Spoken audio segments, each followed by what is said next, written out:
Thank you very much, Mr. Chairman. So last month, the Wall Street Journal reported on a story about ties between Donald Trump and the top spy in the United Arab Emirates, who is the president's brother and the country's national security advisor. He is actually called Spy Sheikh. A few days before Trump was sworn into office, this spy spent $500 million to secretly acquire a 49% stake in Trump's crypto company. So what does the UAE's top spy get for his $500 million? Well, the Trump administration agreed to sell the UAE our most sensitive AI chips.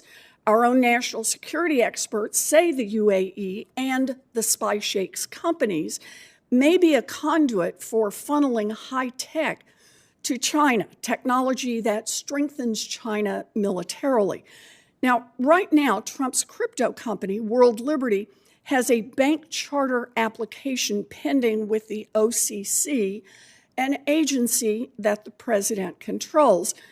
Comptroller Gould, you run the OCC. Did World Liberty disclose in its application that the Spy Sheikh's company was a principal shareholder in the proposed bank? Senator, thank you for the question. I'm not going to discuss the specifics of any application.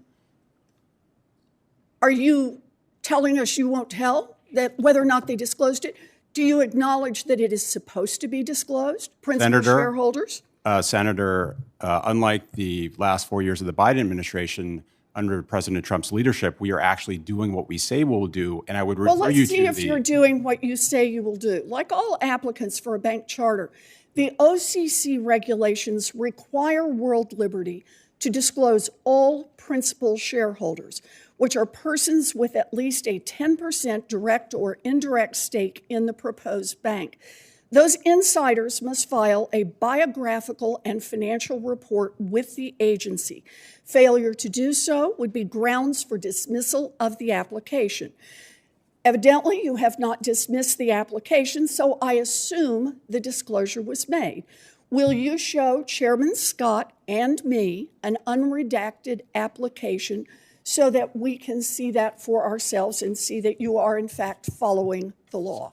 Senator, the only thing to which I will commit is following our established procedures, which are outlined in the regulations that you provided, as well as the 131 pages of the Comptroller's licensing manual. We have oversight here. I would like to see, in camera, it is non-public, I would like to see that along with Chairman Scott. I would like to see that application just to ascertain that the appropriate disclosures have been made.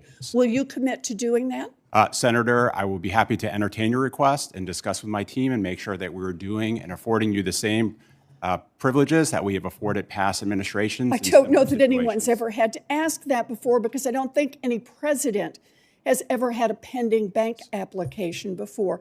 Now, President Trump's crypto company is now at the center of perhaps the most disgraceful presidential corruption scandal in U.S. history. An American president who sells out our national security to make money for himself. And if you grant World Liberty a bank charter, you will be a party to that.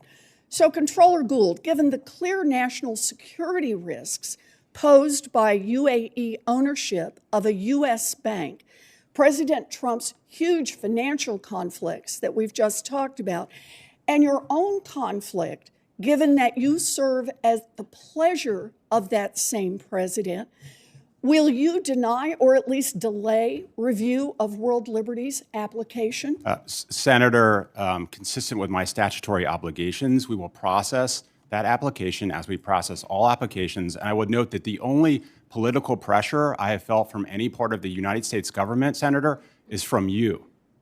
Well, it is pressure to follow the law.